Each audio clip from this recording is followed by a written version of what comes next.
La la la,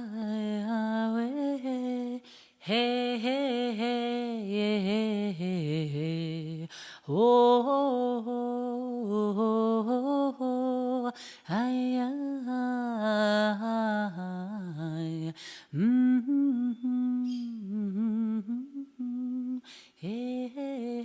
Empowered Health, a podcast shedding light on how healing is an inside job.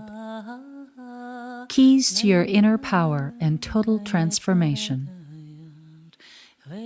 Discussing wholeness, wellness, and the effects of the mind on the physical and energetic parts of our being. A podcast to support you, moving from fear and pain into wellness and purpose.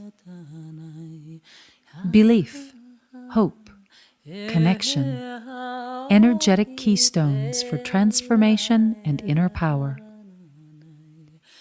Sacred knowledge that inspires us to look within, to find our own unique path. Empowered Health. Release and rewire to become what you truly are. Strong, whole, and empowered.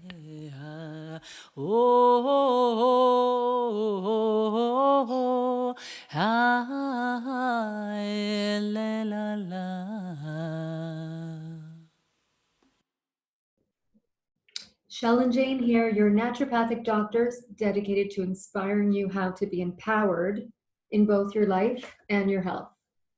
Natalia Rose is here with us today to teach you how to use food as medicine. She is also going to share with you a very interesting energetic detox protocol called Detaching from the Matrix. Welcome, Natalia. Oh, thank you guys so much. I'm so happy to be with you, Jayne and Shel. Yeah, it's so exciting. I'm going to read your bio, which is amazing. Natalia is currently living in South Africa. She graduated from the New York University.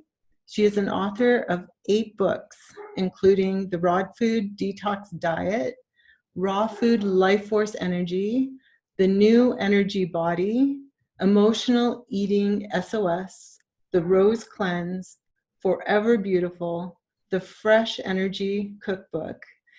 And Natalia has been featured on NBC, Fox News, The View, and in publications like the New York Times, USA Today, Women's World, and more.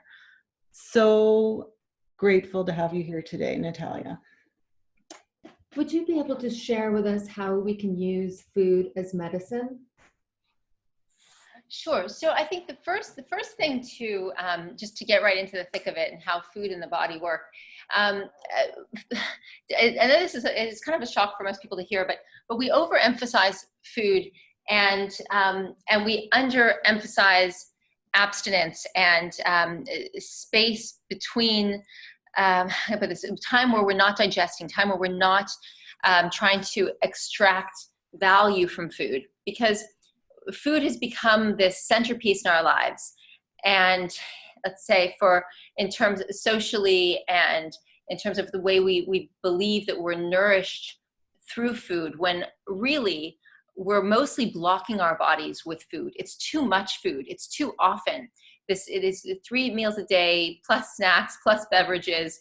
That's what's poisoning us. It's like we're putting all of this in, but it's never actually getting to be broken down and eliminated. And that the backlog that comes from failing to eliminate what we put in is poisoning us. So the first way to look at food as being one's medicine is recognizing the need for abstinence from food and not looking to see how much more can we eat, where can we gain some more superfoods or more nutrients or more micronutrients or but rather, how can we remove the blockages that are continuously 24 hours a day poisoning us because of all this food we put in ourselves? So number one is the best way for food to be our medicine is to take in a heck of a lot less of it.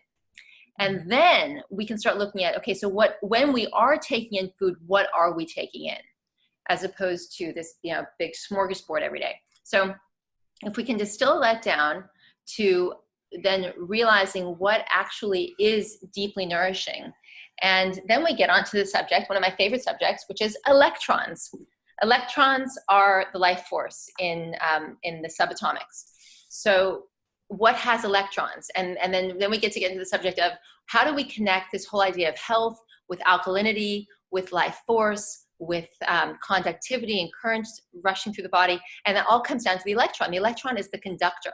So when we think about what's a life-generating food, what is a medicinal food, what is going to contribute vitality and enable, let me put it this way, what's going to contribute intelligence? So the only thing that's going to be have a medicinally positive effect in the body is something that's going to contribute intelligence. So whether we're working with food or we're working with homeopathics, which is I'll leave that domain to you, Jayne. But we're working with a concept of intelligence, something that knows what it's doing when it goes into the body.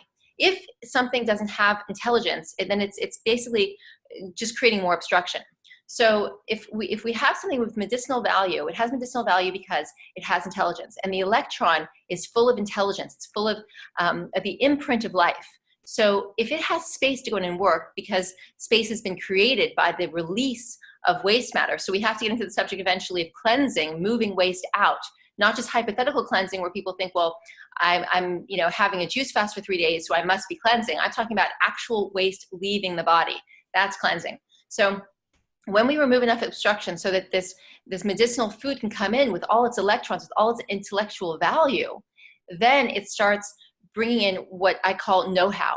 We have know-how. If we don't, if the body's obstructed and filled with all this rubbish that's gone in for decades and decades, what it has is it's a state of being dumbed down. We want to go from being dumbed down to having know-how, and we do that by removing the rubbish from the body, removing the obstruction, and bringing in the know-how, which is the electrons. And this is to just connect to that one thought between the alkalinity with the life-generating, high-conducting electron value substances, is they are all the same. They all are in the form of sun foods, and predominantly chlorophyll-rich sun foods, which of course are our leafy greens.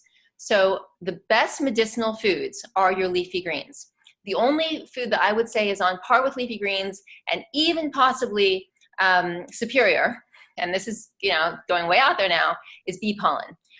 Because bee pollen is a form of electrons being put into a grouping from such a vast microbial storehouse, which is a forest. The bees are going from tree to tree to flower. You're basically having in one spoonful something that you could never synthesize or dream of even measuring in a laboratory, because it is so expansive. It's so diverse. The microbial diversity is so concentrated in bee pollen. So I get very excited about bee pollen, but that's the only thing other than organic leafy greens that I get that excited about from a medicinal food perspective. And there you have medicinal foods. That's amazing. I'm interested in how often you think the body should receive food. Can you just clarify that for people?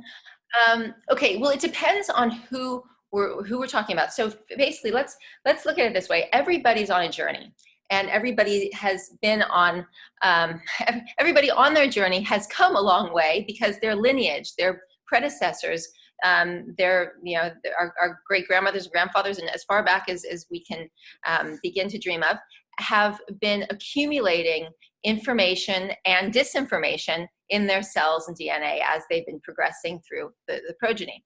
So we as their offspring carry their journey in us. And whatever they did with their lives, unfortunately or fortunately, usually sadly, unfortunately, is in us. So then we have our journey in life, and we accumulate, and we are either dumbed down, or we gain the knowledge of the electrons and are elevated based on our own personal journey too. So then where is this person? So whoever's, if you're listening to this, think about what you came from and where you've been in your life's journey, all, 50 years of it, 15 years of it, 25 years of it, 55 years of it, 60, 80, however long you've been on this planet, in this incarnation that you know about. Where has your body been? What has it been through? So if we're going to talk about reducing the intake of food to a point where a person can successfully manage what they're taking in and not accumulate more obstruction, then we have to think about where are they now, what have they come from? And then we gradually address their intake so that the amount is reduced, the quality, the electron quality of the food, the alkaline quotient of the food is increased, and the elimination of the waste is increased. So again, we bring the load of food down significantly, but we'll talk about what that could look like in a second. We bring the alkalinity quotient, the electron-rich concentration of the foods that do go in up, and we release the obstruction through the eliminative channels. And when those three things happen, then you have this radical upgrade in the body. The body just starts to, it'll start to vibrate on a much higher level. You know how you feel, how anyone feels after a great elimination? Mm-hmm. You know, everyone will just smile when they think about it, right? It's like, it's like mentioning other things in life that we won't maybe get into in this conversation. You just have to smile. Imagine every cell in your body smiling to that extent, and then turn that dial up by, 1 million, because that's how you feel once you significantly release the waste accumulation in the body. And then you start to realize that your energy doesn't come from eating food. It comes from the life force being conducted through the body.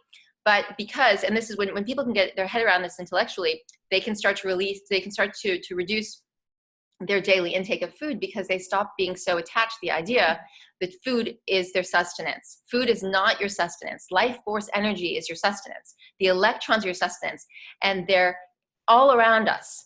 But because we're so conditioned to taking in a certain amount of food at a certain segments of time, our body it's used to it. It's more like an addict. And I know this is going to be hard for people to hear, but bear with me.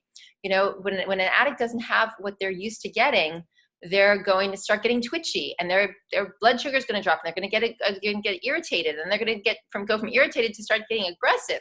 And this is what happens when you just you miss a meal. It's everybody, just as surely as we know what it feels like to have a good elimination, we know what it feels like to not get our fix when it's time for our fix. So we want to get beyond that stage. We want to actually, when this happens at first, like I said, intellectually, we have to realize that our ability to sustain our life in this body is not as dependent on food as we think it is. And, again, most people will not want to hear that, because it's kind of like, well, and one of the reasons for that is emotional. Because, and I've been there, trust me, I was so addicted to food. And I know this, it's also, people never believe me when I say this. I was heavy, I was sick, I had terrible mental fog. I had problems with everything. I always say, like, anything that could befall the female being, body, person, befell me. I was miserable. I hated my body. I had so much cellulite. Just everything. But here's the thing. When we realize it's actually the food that's doing that to us, and that the removal of the obstruction from the accumulation of this food releases us from all of those symptoms, and we can't do that by faith. We have to do that by visceral experience. I can't just tell you and you won't, and you'll believe me. That's not the way it works. Don't believe anything I tell you. Do it and experience it for yourself. When that leaves you, you'll be like, oh wow, I get it. It's not about the food going in, it's about the waste going out. And then you can access all this internal conductivity that's waiting to be accessed, because your body, you're an electromagnetic being. There's all this activity, but it's just been suppressed.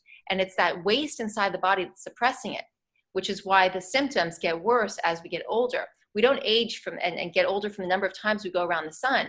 We age and get older by the amount we accumulate as we're going around the sun. So you can actually go around the sun round and round and round. And if you're not accumulating the waste and the rubbish, then you're not going to have the symptoms and the sort of the common aging process that everybody has. It's all connected to the obstruction and the waste accumulation. So that's so interesting. And intermittent fasting is becoming really popular. Are you a fan of intermittent fasting with reducing load and getting rid of waste? Yeah, I am and I'm not. Let the one thing that I really want to underscore, and I do get overly enthusiastic in it, and just because I'm so passionate about it, because I know how important it is to grasp this in order to really liberate oneself from all of the error around our ways of addressing the body. The social collective concept of what's good, what's healthy, what's nourishing, all these things. We have to grasp that waste removal is the essence of health, of the essence of achieving health, let me say. It's the essence of achieving vitality. It's the essence of let me say, getting to that place where you're asymptomatic, meaning you have no symptoms, where you are, everything glows, you feel happy inside, inexplicably, for no external reason. You just totally satisfied and content, and you're not plagued with symptoms. So intermittent fasting, juice fasting, anything that is spoken about that has any validity to it is only valid in so much as it's coupled with the elimination of the obstruction in the body. So to do intermittent fasting without elimination, in my mind, is pointless.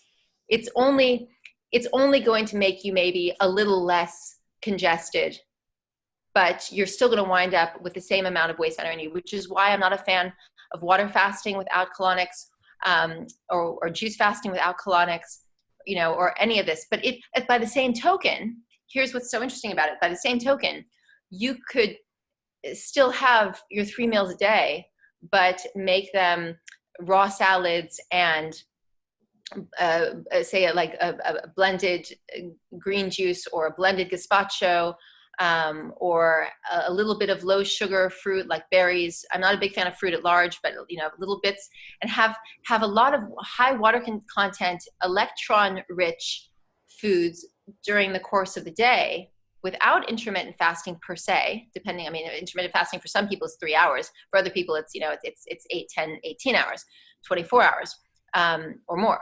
But based on whatever you were eating, and have the elimination channels opened, and you'll have far greater results. You'll have vastly increased health versus intermittent fasting without colonics, without that. It's the way that the colon is so saturated in waste, and it goes through the colon walls, which is why people will often say to a colon hydrotherapist and colon cleansing enthusiasts like myself, oh, well, I went for my colonoscopy, and, you say that the colon is so impacted, but my colonoscopy read that it was, my internal tissue was pink. It was clean. It was pink. This is where it's the internal, it's the layers within. So if you take the cleansing substance, was it the magnesium citrate, or even some doctors will allow you to have a colonic before your colonoscopy, which, remember, you can do that, and you can ask for that, if you want to, because it's a lot less aggressive on the colon. But you'll do that, and the reading will be pink, yes, but that's just because the center has been cleared. The deep waste matter is in the lining of the tissues. So, and what's amazing about the human body, which is our greatest benefit, but also if we do things incorrectly, if we live erroneously, we live, like society tells us to live, and with food's going in all the time, is the porousness. The body is so porous, so everything that goes into the alimentary canal gets pushed through all the pores of the tissues, such that everything you consume winds up throughout your entire body, which is exactly why we have instances where doctors will say Alzheimer patient, or research has proven that with Alzheimer's, there's protein on the brain. And then they'll say, but how and when this protein got there, we have no idea. Well, of course we have an idea. The person's been eating flesh protein their whole life. Why wouldn't it migrate from the colon to the brain? Everything is porous. So when we acknowledge how much waste is in the body, I will often have to remind myself, because it's such a huge cleansing journey. I turned 45 in a couple of months, and I've been doing this for 20 years. And I think, how is it possible that that the body can still be cleansing after that much time? Well, I used to eat my weight in milk duds. I don't know if you remember what milk duds were.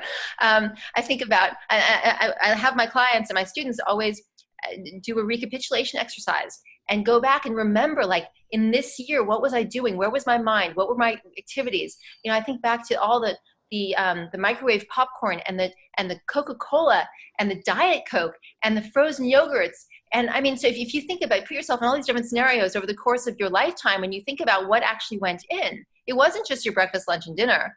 It was like so many, and everything that you ate with emotion. So, you know, remembering that, what, you know, just to use that sort of typical story of the girl with the heartbreak eating the Haagen-Dazs pint of Haagen-Dazs ice cream. Well, when you start to cleanse and you start to expunge all this waste, and you also have the memory and the emotion, you'll also have the opportunity to release the emotions associated with that substance that you ate. So you get deep in the tissue, start cleaning this stuff out, and you're also going to release all the emotion that went with that which you ingested when, say, you know, maybe your parents were going through a divorce, or you had this heartbreak, or you had some kind of thing come up in your life.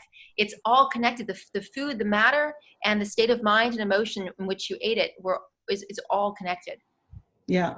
So this is just beautiful, Natalia. And I remember growing up, and even as we were NDs, they would teach us, you know, to eat this amount a day. But I always stuck to only eating when I'm hungry and eating small amounts. So this is great. And the conversation about elimination, it could go on. I think we're going to bring you back for that because it's such a big topic.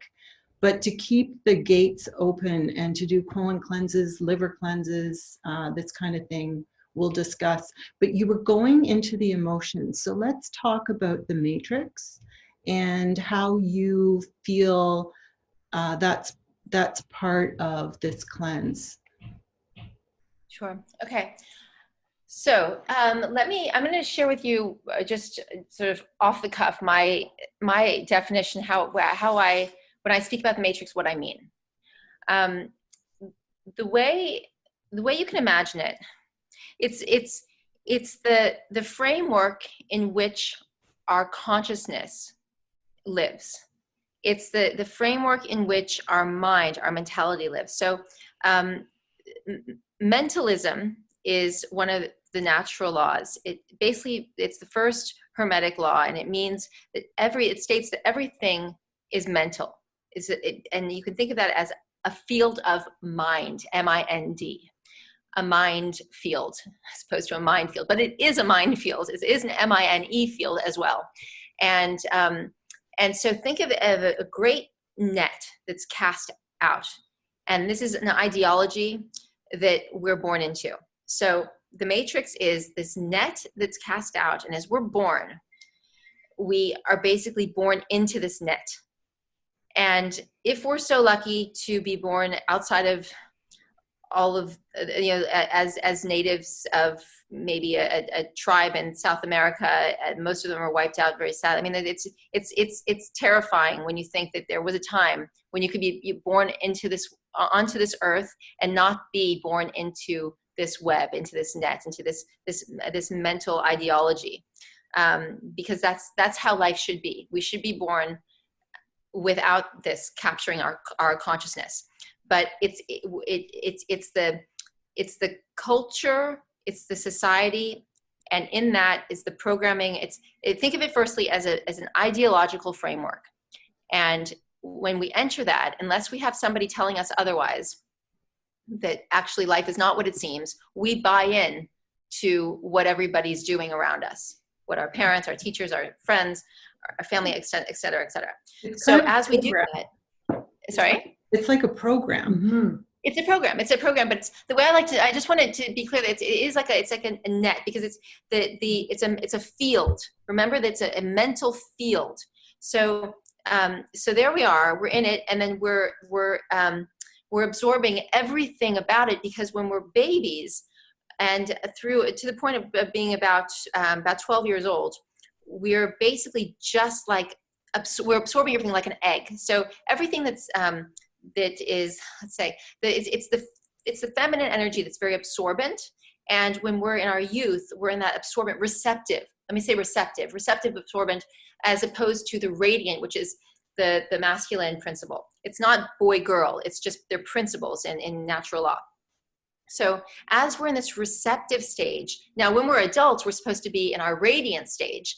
And if in our infancy and our primary years, we were being fed with the right stuff, then we would be radiant with the right stuff as adults. But sadly, our culture feeds us the wrong stuff, which is why as adults, we don't have that ability to shoot forth like, little gods and goddesses, what we would be and could be. But we're breaking through that. When I say that, I say that loosely. I say one can be, but you and I and we're doing this. We're breaking out of this cage. It is very much a cage as well.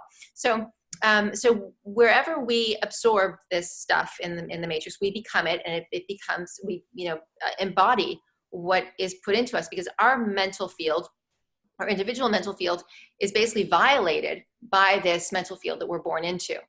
So whatever we're told to eat, to how to care for our bodies, what to think, whatever religion we're exposed to, whatever education, economic demographic, all the things that come with it, everything we're exposed to, we absorb.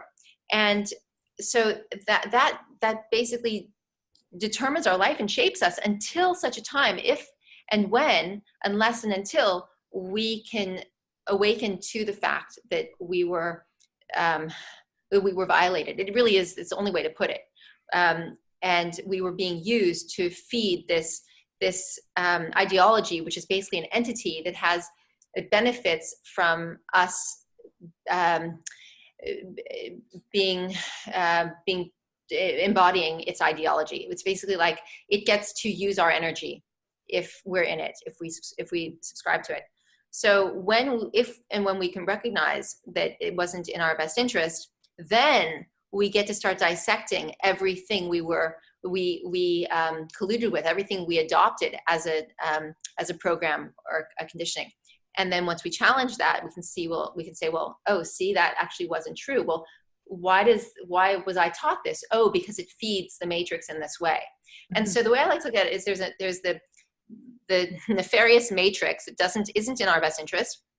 And then there's the supreme network of life. So think network, good, just for now, just for terminology, and matrix, not so good. Matrix undermines us. The network of life supports us. Mm-hmm. So then we can get into the fact that the dark forces always take everything that's the life force network creates and inverts and perverts it, because it can't create anything of its own. So it has to copy, and in copying it, it inverts, kind of like a reflection. That the reflection, if you look in a mirror and you see yourself there, that's not you. That's your reflection. You are looking in the mirror. You are real. And it's so important to differentiate. That's why we have to get away from mirrors, and we have to get in, and not to get too deep on everybody, but all of these black mirrors that we have. Now, it's no surprise that the show is called Black Mirror.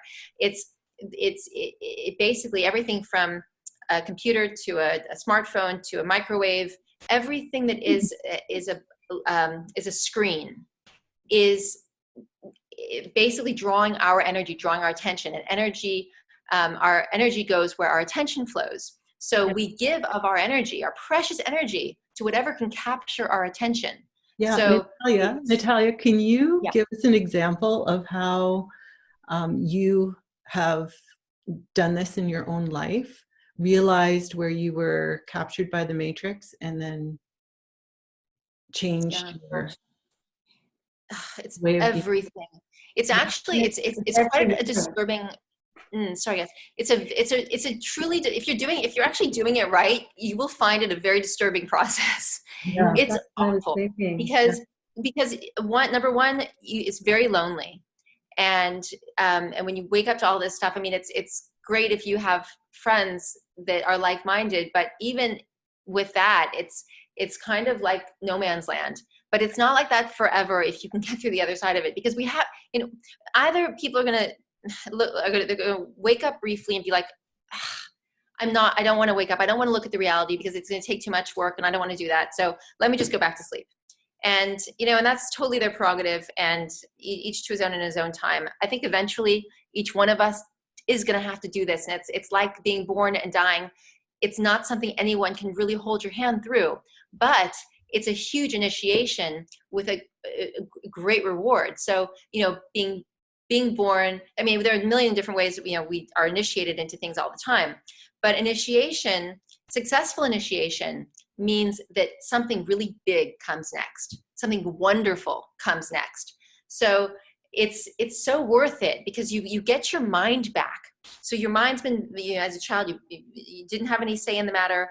You gave your being over and it took over and you absorbed all this stuff. But then, if you can get your mind back, you get your sovereignty back, you get your power back. So people often say, well, I'm empowered or I'm taking my power back. To what degree? It's like enlightenment, it's all steps along the way. And so you asked me a question, I want to answer it. I would say that there's not a category in my life that wasn't completely flipped, that I didn't have to fully contend with as I emerged from the matrix. And I don't even want to say that it's like enlightenment or empowerment. I would never say I'm fully out of the matrix. It's all very deep, but I'm out of it enough to see where it is, and more or less where I am, and it is, to keep it at a distance, so that I can continue to extract myself, and most importantly, not become re-ensnared. It would be so easy to get caught back up in it because it's always the temptations. And in fact, it's funny because I don't like to get, I'm not religious, even though the word religare, and it's a Latin word and it means connection. It's like the ligaments. So religious is ligaments, and ligaments are all about connection, and connection is about integrity. So the true word religion, again, remember that everything that is on the sort of dark side, let's say, tries to flip that which is good and utilize it to gain the energy of people. So I love the concept of religion as being integrated, meaning connected with all that is, with the creative force, which is within us, of course, as well. This is, where the whole, as above, so below, and ye are gods comes into play. But so there are all these areas where we get stuck.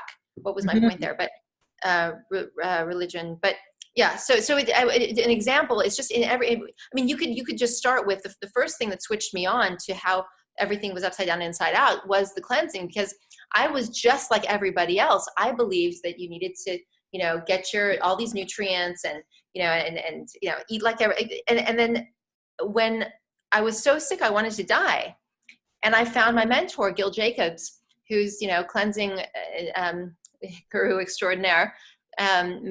Most people I would think would have heard of him, but he's in New York, and I read a book where he was featured. I'm like, I have to meet this man.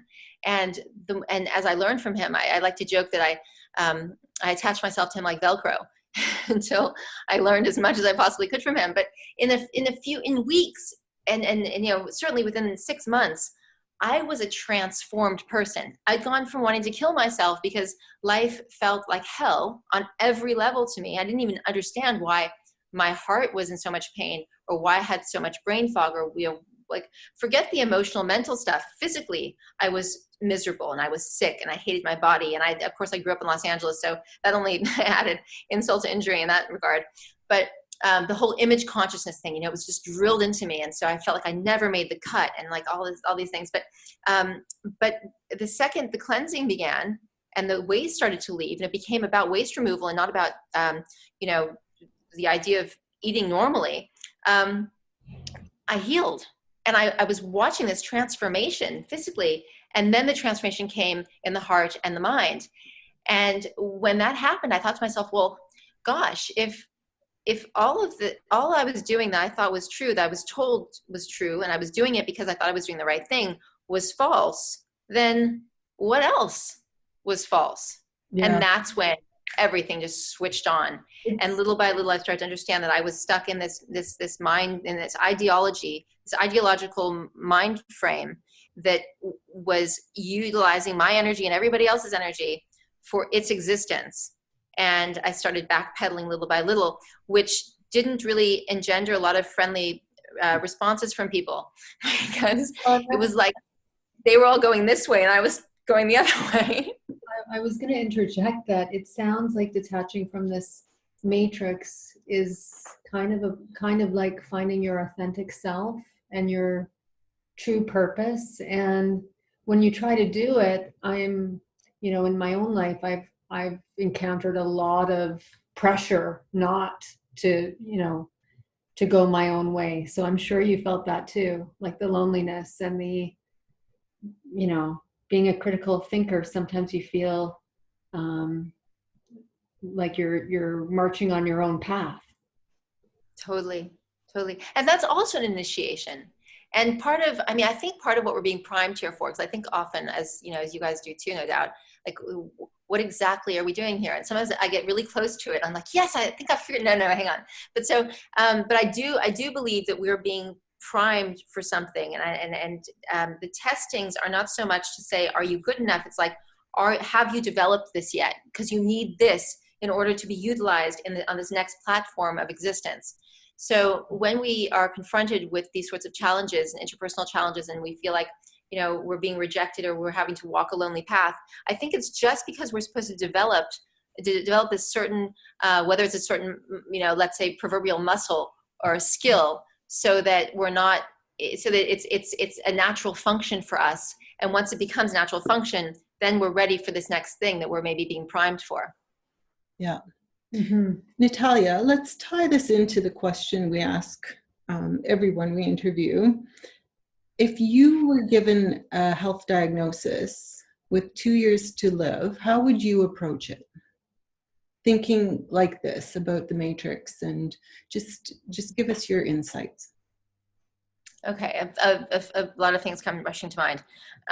Well, first of all, I would sit with the meaning of the actual time frame and the person who suggested that this is the case, and I would give that about maybe 5 minutes of my attention and airtime, because I think there's value in understanding time and diagnoses, and then there's the reality that nobody really knows that, and nobody knows the subconscious workings of the body and what's triggered, what's not. And there are all these factors that will obviously factor into whether or not we would survive or not, or live 10 years or live a week even, so I would take that with the diagnosis and the time frame, with a very big pinch of salt.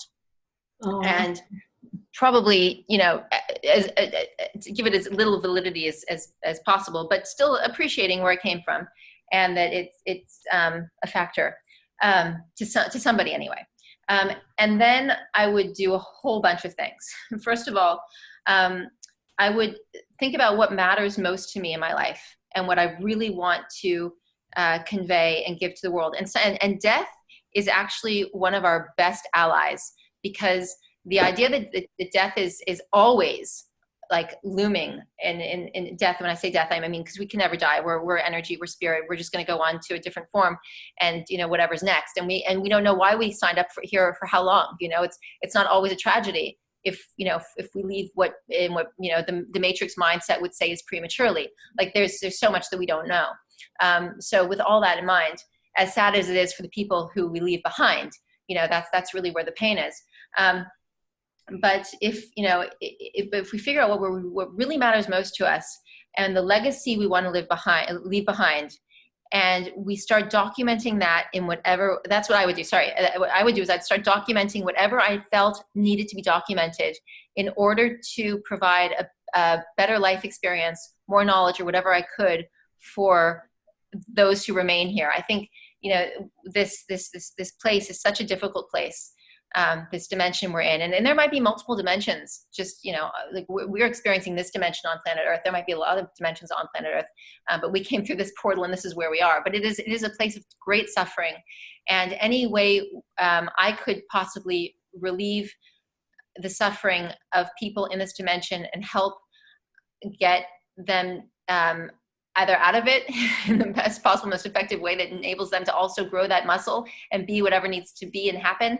That's what I would put my time and effort into doing.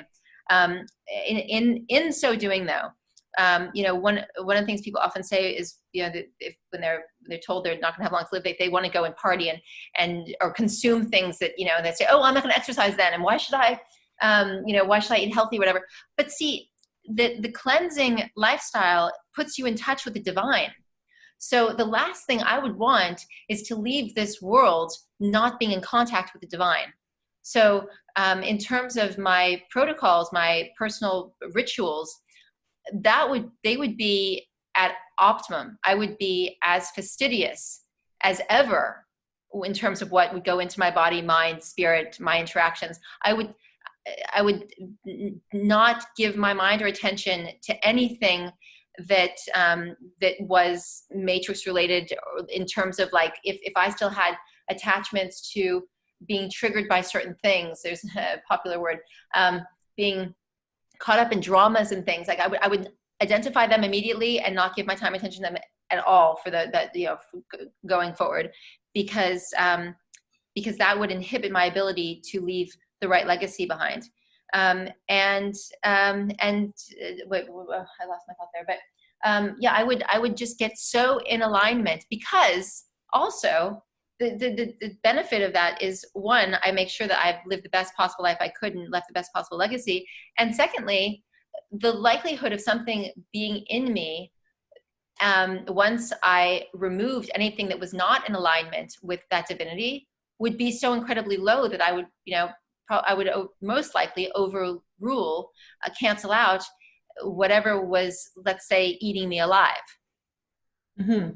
That Jayne and I, just so you know, Natalia, were hugging each other as you were just speaking, because that was really inspiring and empowering. And wow, like, just not to give it too much validity, to live your life with what matters most and to focus on your legacy. Mm-hmm. And also to honor your body so that you can connect to a divine energy. That's a pretty great prescription for somebody getting better.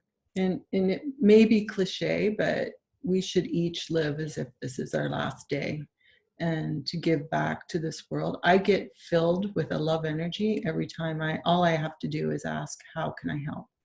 And it's a beautiful energy. And thank you, Natalia. That was incredible. Wow. Well, thank you. I mean, you guys actually said it better than me. Thank you, Shel. You actually made that really concise. I commend you on doing those cliff notes so nicely. It was very inspiring. Oh, thank you. So we probably have time for one more question. Is there something you wanted to share that we haven't touched on yet, Natalia? Or your courses that you teach? Just anything that you think would inspire and, help send the message that you're working so diligently on in your life. Wow, thank you. Okay, well, this may seem, it all comes together. I think that may sound a little bit out of left field. There's two terms I know will help people break out of the matrix and find their freedom and get closer to love. And the one is incorruptibility. Incorruptibility, think about the sun, think about gold, the noble metals, that which cannot rot. And if you just write that word down and you write down any associations you have with that word, and just start, I don't know, if you want to do a diagram or something, you'll find that is the way home. It's the way back to the divinity. It's the way back to your godhood, if you want to call it that. It's the way back to the network of life, and it will prevent you from being taken over by the matrix. It will help you get your mind back. Incorruptibility is a life of purity, but it's not self-righteous purity. It's literal incorruptibility. It's like saying, if I have this, is this thought going to rot me? Is that food going to rot inside me? Is that inclined to rot, or is that not inclined to rot? Is that more or less inclined to rot? So just work with that concept of incorruptibility. It will lead you home, and it will be a great North Star on your compass. Okay. And the other thing I would urge people, and it's hopefully going to get easier now as the truth in our matrix becomes more and more clear, is to and it's going to sound religious, but it's not. Okay, bear with me. To not be an idolater. Idolatry is at the root of our corruptibility, of corruptibility in our human nature. So, if we place people or ideologies on pedestals and we give our attention to them, and they are not incorruptible, which I don't know of any. There's no anything that is incorruptible cannot be idolized, and anything that is capable of being idolized will be corruptible by nature. So the two are completely, what's the word? They're incapable of being combined. So think no idolatry. Disconnect from any idolatry in your life. It will be so liberating. You will feel so good. It's one of those things when you start making that connection, you think about all the things that you've ever given that false energy to. Like, are you talking about like money or? Yeah. Even and everything connected with money, everything connected with glitz and glamour and fame or vanity. Vanity is a big one. Just anything in that realm, and you can do a diagram around that too. And you start to look at the two diagrams, and you see how completely out of sync they are. Like they will be as different as night and day. And you'll see that everything that connects to the matrix connects to idolatry, and everything that is connected with that which generates life is connected to incorruptibility. And that will help so much along the way. And any questions you have with regard to your health, what, which path you should take, I have people sending me questions sometimes about things completely unrelated to food, but will be related to their personal life and their, let's say temptations in their life. And we'll use this understanding of, like what's feeding this temptation? Where is it coming from? And usually it's not even their authenticity that's being drawn to something that could tempt them into a very corrosive state in their lives. And once they can start to make that connection, they'll save themselves so much tragedy. So there's enough suffering in this world. We don't need to add more tragedy and suffering to our lives because we're making choices, because we're so programmed toward idolatry and away from incorruptibility. The matrix doesn't want you to follow the path of incorruptibility. It will take you far away from it, and you will never feed it again. So it can't stand that.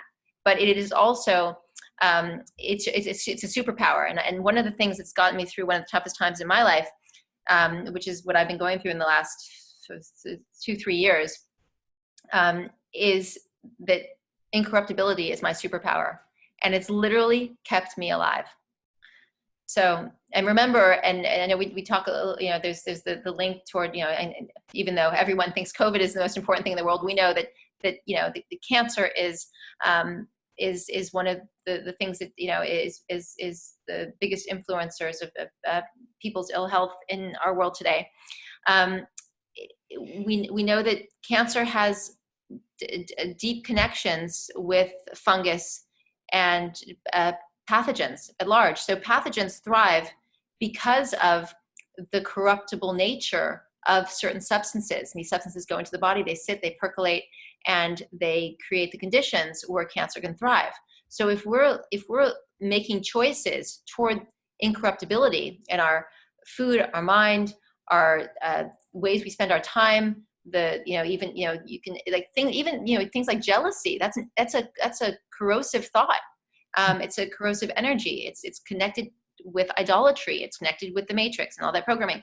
So anything that comes up, think incorruptibility, and that will only have a beneficial effect in terms of healing the worst diseases in the body. Yeah, and when I talk to people about this and they don't know how to do what you're saying, I often tell them to go to neutral until they figure it out. So don't have the corrosive thoughts, just go to neutral and then feed the thoughts that you're talking about. Figure that out. Guide yourself, Natalia, how could our viewers get in touch with you if they wanted to? The best way, I think, because we're like rebuilding the website and everything, I would say, Facebook Messenger is a really good way right now. But I'm happy to give out my my private email address as well, which is nr19@aol.com, nr19@aol.com. Don't laugh, I still have an AOL account. I've just been too lazy to change it after like 25 years. Lovely But and short. literally, I think that long.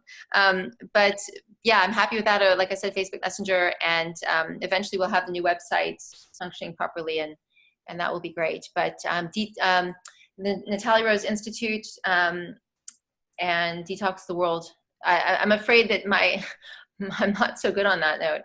Forgive me. We're changing things around so much. Yeah, but Natalia Rose on Facebook, people could follow Yeah. you there and then message you. Yeah, that'll be fine. Natalia, I want to acknowledge you for sharing your beautiful wisdom with us and for being a part of this open conversation on inner power. And for everyone out there, don't give your power away to anyone else. Just go be you.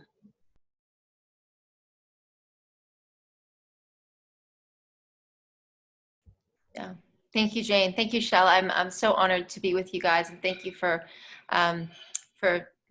creating this platform to enable people to really take their power back, and it's beautiful. I'm really grateful to be with you, and thank you for having me.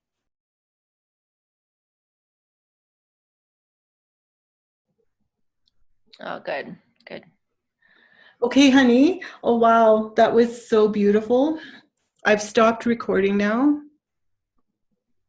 Yeah, I'm good. Okay, I'll show you.